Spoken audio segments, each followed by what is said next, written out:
Estamos ya iniciando un nuevo mes, el mes de septiembre, y realmente según la liturgia o el orden de la adoración, tenemos que hablar de ciertas cosas en cada época.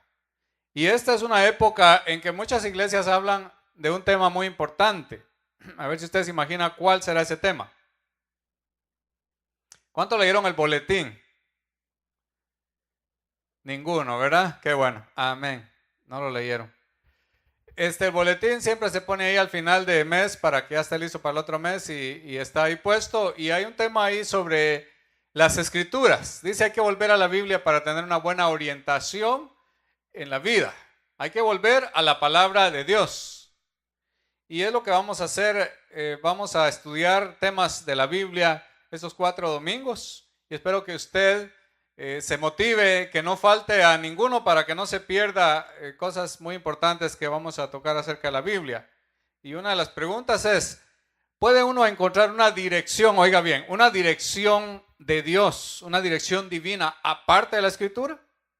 No es una pregunta que voy a contestar ahora. Probablemente usted ya está diciendo, no puede haber una dirección aparte de la Biblia. La Biblia es la única enseñanza. Dicen que es la norma de fe y de conducta. Pues de eso vamos a hablar más después. Pero también quiero decirles que vamos a premiar, porque hay que premiar el esfuerzo de aquellos que vienen a lo que vienen, que se interesan, que aprenden, que leen en su casa. Y bueno, hay mucha gente que lo hace. Yo ya he estado viendo que esta iglesia se está volviendo una iglesia cada vez más bíblica. Una iglesia bíblica es una iglesia sana. Entonces, eso es tan importante. Y quiero pedirles que por favor estén muy atentos hoy al mensaje, porque cualquiera de ustedes podría ganarse un premio. No es que quiera pagarles por aprender, porque les conviene a ustedes. Pero este mes lo vamos a hacer así. Tengo acá el premio. Y quiero decirle que no es de la tienda de dólar. La bolsa sí, pero el premio no.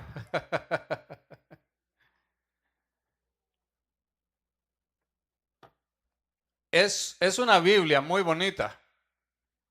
Es una Biblia con letra súper gigante.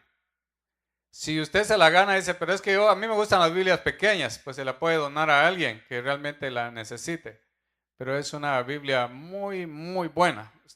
Yo sé que a usted le va a encantar cuando la tenga en sus manos. Solo tengo una para cada domingo.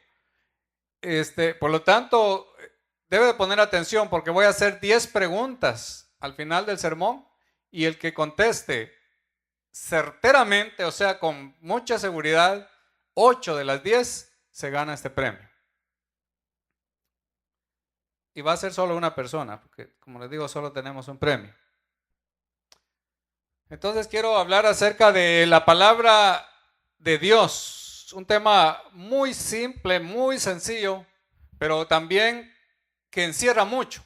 Cuando decimos la palabra de Dios, quiero decirle que para mucha gente la Biblia ya no es la palabra de Dios. Y aunque no lo crea, hay mucha gente que asiste a las iglesias y ya no está segura si la Biblia es la palabra de Dios. Muchísima gente. Porque no está entendiendo lo que se está enseñando, o a veces porque no se está enseñando lo que se tiene que enseñar, que es la Biblia. Ese es el único mensaje que tiene el poder para cambiar las vidas.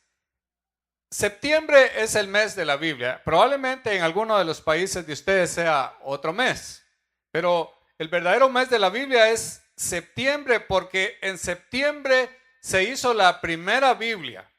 Oiga bien, en español. Claro, estamos hablando de todas las comunidades latinas, de cualquier parte donde hayan latinos. Fue en septiembre, fue precisamente el 26 de septiembre del año 1569, 26 de septiembre del año 1569, cuando se hizo la primera Biblia en español. O sea, para que vea que hace muchísimos años que hay Biblias en español. Qué bueno por eso. La iglesia ha estado interesada en la Biblia. De hecho, dicen que nosotros nos llamamos el pueblo de un libro o el libro de un pueblo, porque nosotros estamos alrededor de la Biblia. Yo creo que no hay ni una sola familia cristiana acá que no tenga una Biblia en su casa. Y probablemente algunos tienen más de una Biblia. Y tal vez más de una versión de la Biblia también, porque hay muchas versiones que significan lo mismo, pero están dichas en diferentes palabras. La primera Biblia que se hizo, se terminó de imprimir en español y fue la Biblia llamada la Biblia del Oso. Y se llamaba la Biblia del Oso porque estaba prohibido los símbolos religiosos en ese tiempo, como siempre se ha prohibido y hoy se está prohibiendo, por cierto. Y estaba prohibido, entonces dijeron, ¿qué hacemos para ponerle de portada? Hicieron un osito ahí subido, encaramado en un árbol que estaba tratando de comer miel ahí de un panal. Una buena ilustración, ¿verdad? A mí me gustó cuando la vi. Porque la Biblia, hay un canto de los niños que dice que la Biblia es como miel, ¿verdad? Porque cuando uno la lee y la disfruta, se llena de la palabra de Dios, siente que es algo muy especial. También la Biblia fue traducida por un hombre llamado Casiodoro de Reina, por cierto, perseguido en la iglesia porque él empezó a tratar de publicar la Biblia en ese idioma y no era permitido traducir la Biblia. Ustedes saben que a veces para mantener engañada a la gente es mejor hablarle de una manera que no entienda. Y era una forma de manipular al pueblo hablándole en otro idioma, en latín por ejemplo, y no era el idioma de ellos. Entonces él dijo, vamos a hacer una traducción. Se basó en otros documentos que ya existían para hacer su traducción, pero esa fue la primera Biblia que se completó en el idioma español por este señor, lo que se llamaba el castellano en realidad, por Casiodoro de Reina, y que posteriormente la revisó otro personaje importante que se llama Cipriano de Valera. En la Biblia de Revisión 1909 todavía aparecen los dos nombres, por si alguien tiene una versión de esas. Esta dio origen a la famosa versión Reina Valera, que es la Biblia más querida por el pueblo cristiano evangélico alrededor del mundo latino. Esa Biblia a todo el mundo le ha encantado. Yo creo que cuando usted le da una Biblia dice, yo quiero que sea Reina Valera, porque es la que más conocemos. Pues esta que tenemos acá que vamos a dar de premio es Reina Valera, así que no se preocupe. Pero las otras versiones también son buenas.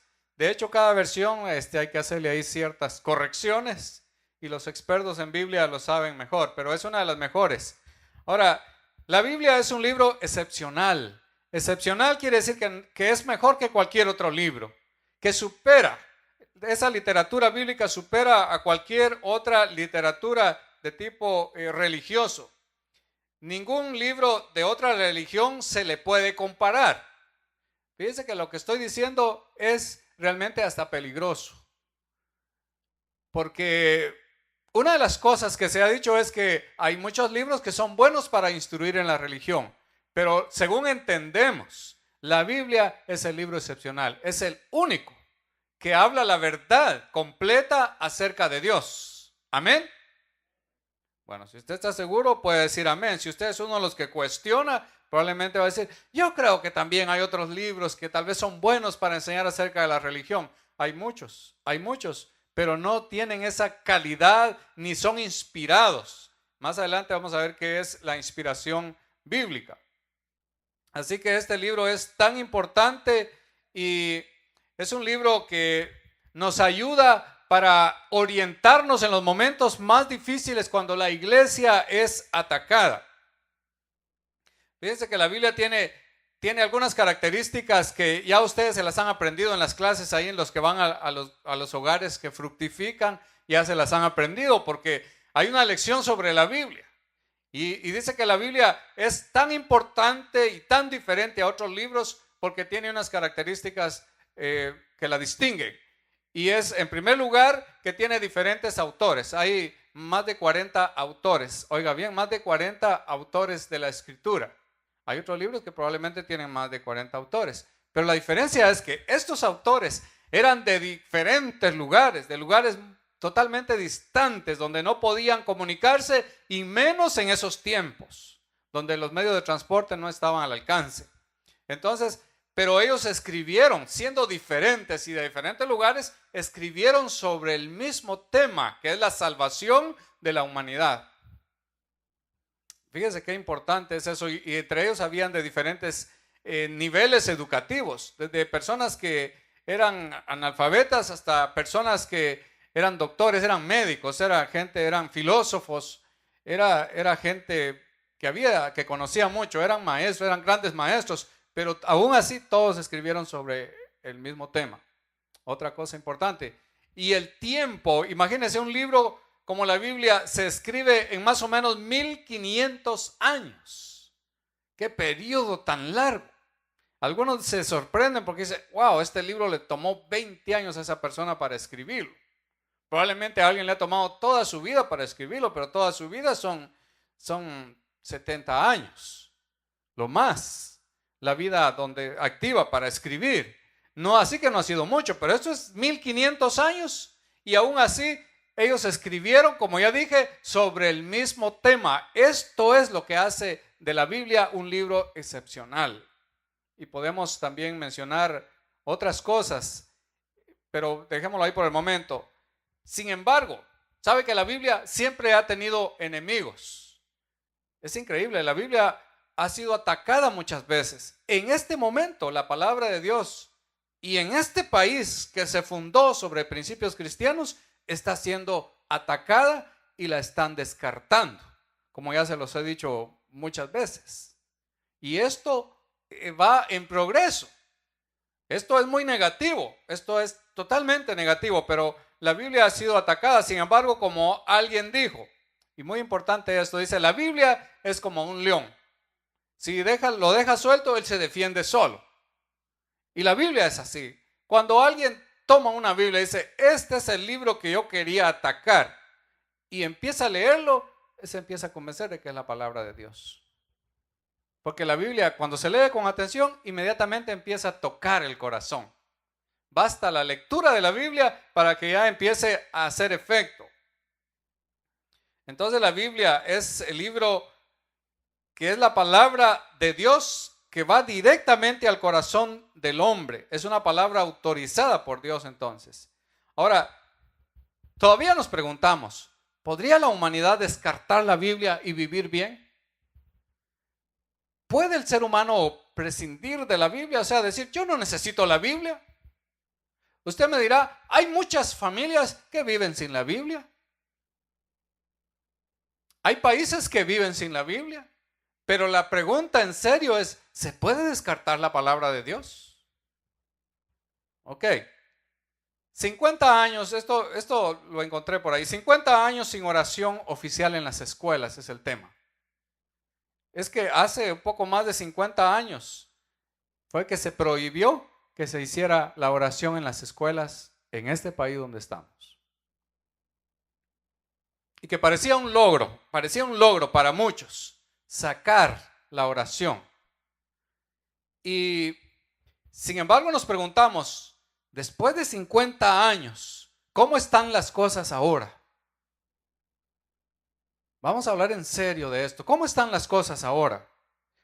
Hace más de 50 años que la Corte Suprema de los Estados Unidos declaró que una oración oficial en las escuelas era algo inconstitucional.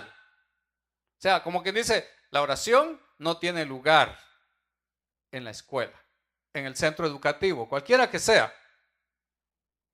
Y fue a causa de estudiantes y familias en Nueva York empezó esto, que algunos estudiantes y familias dijeron, no es justo que nos pongan a hacer esa oración que no va con nosotros o con nuestra manera de pensar y de creer. Y se les unieron otros, grupos semitas, por ejemplo. Y entonces eso fue tomando fuerza y ahí se prohibió. Pero luego se extendió a otras instituciones, a otros estados y se sacó ese momento de la oración. Usted me dirá, estamos hablando de la Biblia, pero estamos hablando de la oración. Pero es que las dos cosas las unieron. Por eso es que lo ponemos como ejemplo. Y entonces eso fue avanzando. Imagínense que esta es una escuela. Y entonces aquí oramos. Pero luego nos dicen que constitucionalmente no es correcto orar. Está fuera de orden. Entonces nos quitan la oración. Algunos probablemente van a decir, qué bueno, ahora estudios nada más. Esta es una escuela. Ya no vamos a orar, ya no vamos a leer la Biblia. Pero otros no van a pensar lo mismo. y se va a empezar a sentir un vacío, porque el ser humano no es solamente un ser humano, es un ser espiritual también. Entonces va a empezar a sentir un vacío, no se puede separar una cosa de la otra. Y pues la oración decía estas palabras sencillas. Imagínense el modelo más o menos de la oración. Ponga atención a esta oración sencilla.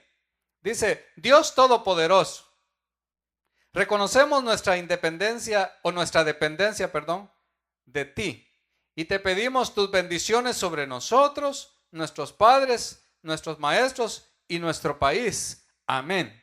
Ni siquiera decían el nombre de Jesús para terminar. Pero mire el peso que tiene. Dios Todopoderoso, reconocemos nuestra dependencia de ti. Y también te pedimos tus bendiciones, que pueden ser bendiciones en diferentes maneras, incluyendo la protección. La Biblia dice: si Jehová no cuida la ciudad, en vano vela la guardia. Eso incluye protección. Y dice: esa bendición que sea sobre nosotros, sobre los estudiantes, también sobre nuestros padres y nuestros maestros y sobre nuestro país. ¿Les parece bonita esa oración?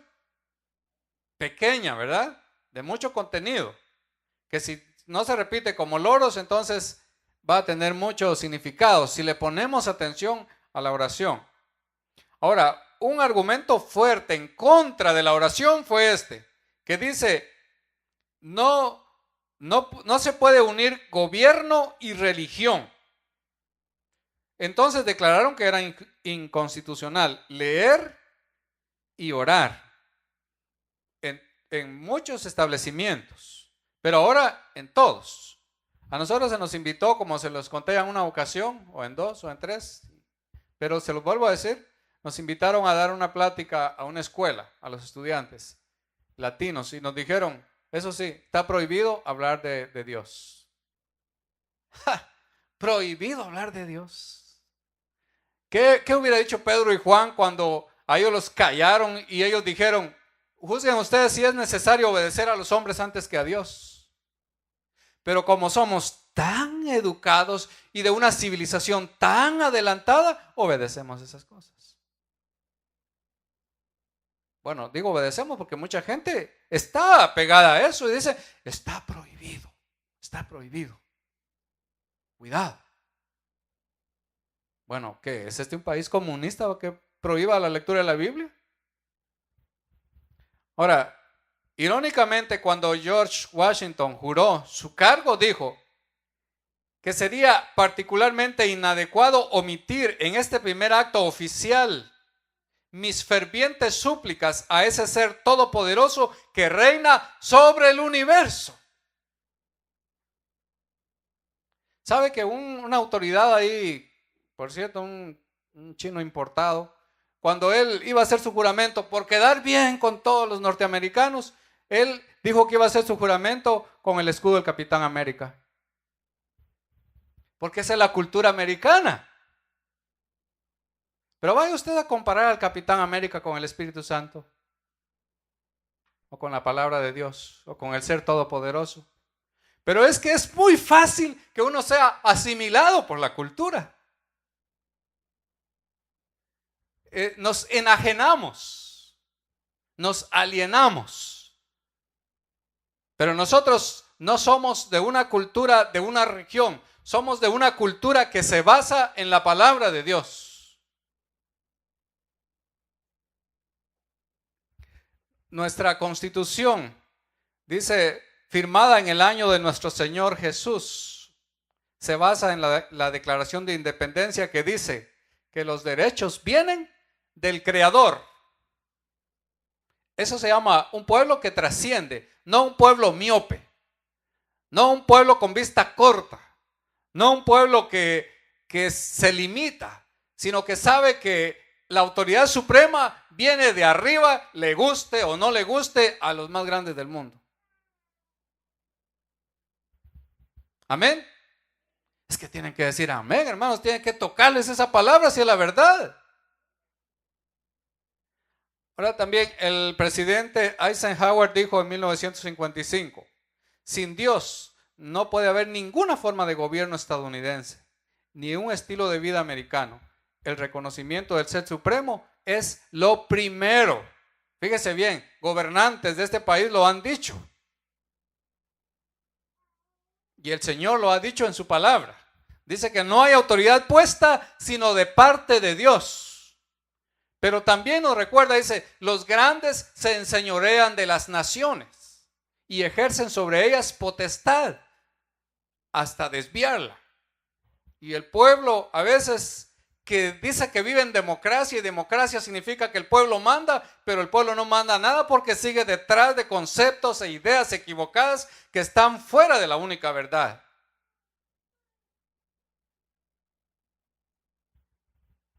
Pero hoy en día Estados Unidos tiene amnesia. El caso de la oración en la escuela es parte de ese olvido. Este país le está dando la espalda a Dios y está cosechando las consecuencias. Me gustaría que por favor si pueden poner ahí unas 4 imágenes. Las 4.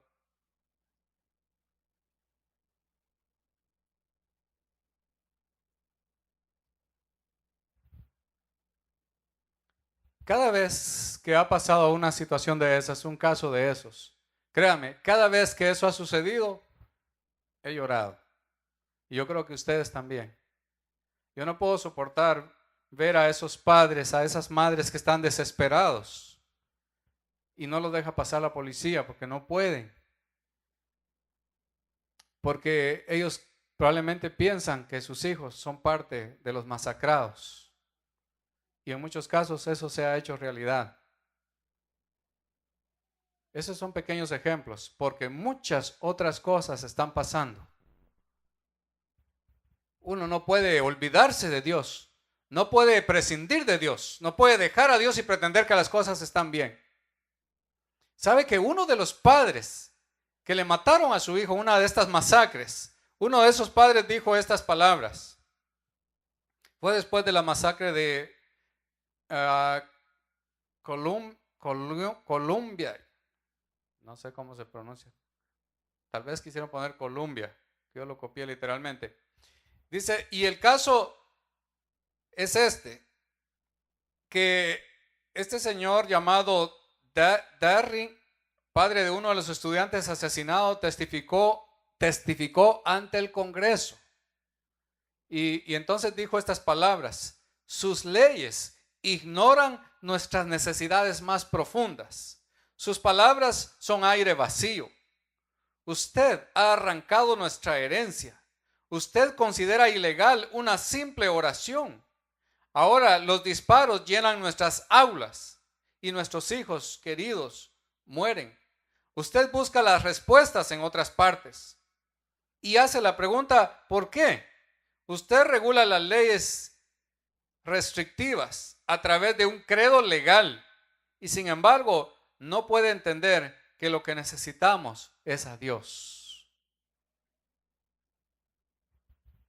Porque Dios es todopoderoso y Él es el único en quien podemos confiar. Siempre que uno sale de su casa se encomienda a Dios. Cuando regresa da gracias a Dios. Cuando nuestros hijos salen pedimos a Dios por ellos. Queremos lo mejor, queremos que haya paz. Pero esa paz, ese shalom, ese bienestar total viene de Dios.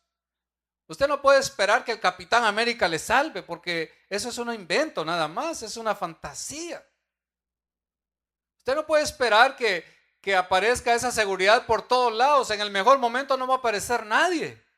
El único que es nuestro guardador es Dios. Dice que habitamos bajo esa sombra, bajo esa protección del Altísimo. No es posible confiar en nada más, hay que confiar en Dios. Necesitamos urgentemente volver a la palabra de Dios. Vea lo que dice en el libro de Isaías 40, 7 y 8, por favor. Creo que era el texto que teníamos ahí.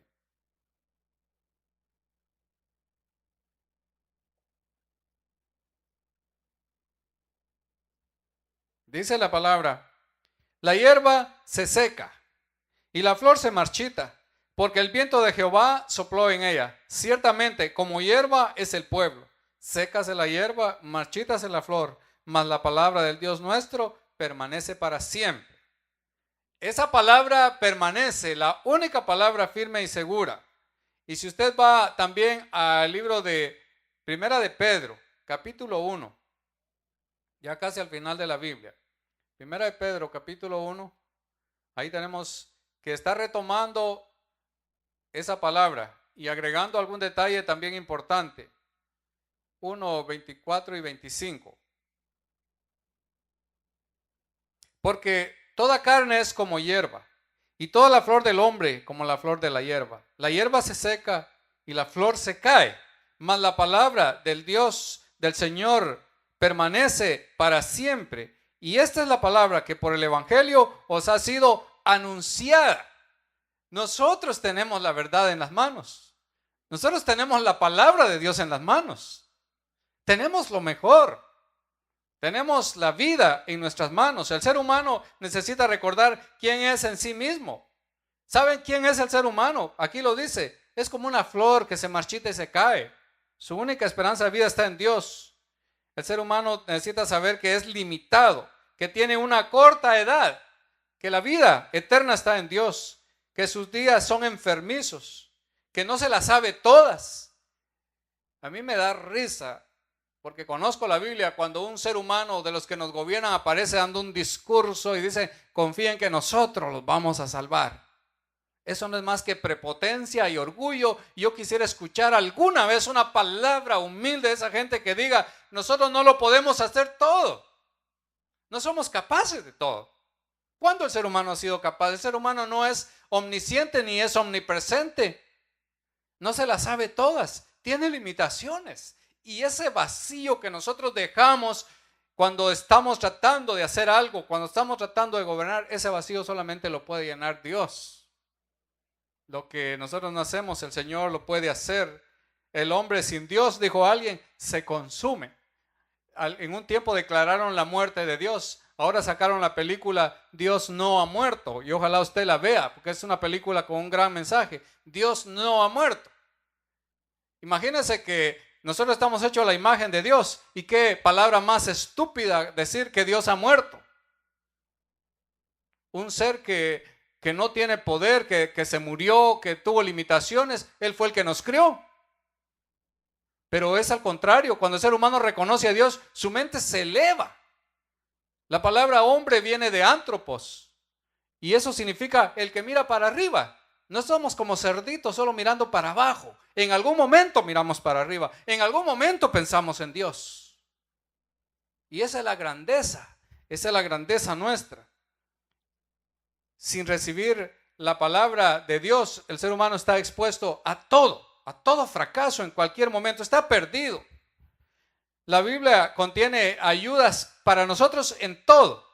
La Biblia puede evitar la depresión. Si alguien lee la Biblia y deja que el mensaje le toque, que la Biblia lo escudriña, que lo remueva realmente, entonces el ser humano no padece de depresión. ¿Por qué cree que algunos van y matan a unos cuantos y después se matan a ellos? Están deprimidos, no sabían ni qué hacer, están perdidos. Y por cierto que no son pocos, cada vez se les suman otros. Y ojalá que entre nosotros que decimos que conocemos la palabra de Dios no pase eso también en un momento. Estoy deprimido. ¿Cómo tú vas a estar deprimido si depende de la fuente de vida? Usted está más vivo que nunca si crees en el Señor Jesús. Jesús dijo, yo soy la vida. También la Biblia ayuda a mantener unida a la familia. Los que tienen la Biblia como centro, no ahí en la mesa en el centro, sino como centro, en su corazón, esas familias están unidas. Pero ¿cuántas familias hacen eso? No, yo lo que tengo ahí es un montón de revistas. No hay mujer sin vanidades y todas esas revistas que aparecen por ahí. Eso es lo que está ahí en un mueblecito que ponen en la entrada de la casa. ¿Y la Biblia dónde está? En el cofre, ¿verdad? Guardada. Bien, nosotros guardamos bien la Biblia, ahí está bajo llave. Hay que leerla como familia, salva a la familia. También trae paz a la sociedad. Imagínense si se leyera la Biblia siquiera por 10 minutos a todo el país. cada día y todo el mundo escuchara la Biblia, las cosas serían maravillosas. ¿No lo cree? Ahora también la Biblia trae una salud integral en todo sentido. Nos orienta para la vida eterna, que es lo más importante. Nos pone en relación con Jesús.